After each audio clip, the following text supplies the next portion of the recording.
الفيديو ده عدى عليه 17 سنة ولحد دلوقتي لما بيجي قدامي بتفرج بنفس الشغف والانبهار اللي اتفرجت عليه من 17 سنة. الفيديو ده ايقوني حرفيا لأي حد من جيلي.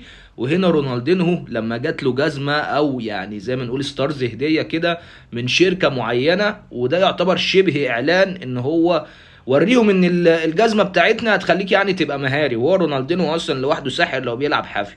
طبعا اللي فاكر هيفتكر رونالدينو عمل ايه في الفيديو ده، وتقريبا لحد دلوقتي مش مستحيل يعني، بس صعب قوي ان واحد يفضل يضرب الكرة في العارضة وترد له تاني.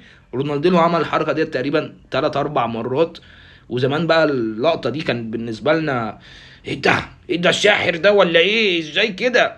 ده دلوقتي ممكن تتعمل بالاي اي، زمان ما كانش بقى فيه اي اي ولا بتاع. فتخيل ان احنا نستوعب ان في بني ادم عادي يضرب الكرة في العارضة وترد له تاني وينطط بيها ويعمل حركة ويضرب الكرة في العارضة وترد له تاني. عايز اقول لك ان الجزمة ديت من الشركه اللي هسيبك انت تقول اسمها في الكومنتات حققت اعلى مبيعات ساعتها بسبب الفيديو ده. الفيديو ده ايقوني حرفيا يعني. زمان ما كانش بالكواليتي العاليه دي بصراحه، يعني كنت بشوفه بكواليتي خربانه خالص. بس رونالدينهو يعني يكفيني اقول لك رونالدينهو. وانا كنت مدريدي وبحب رونالدينهو، يعني بحبه ككوره وكمتعه وككل حاجه. بالنسبه لي من احرف اللعيبه، يمكن يكون احرفهم.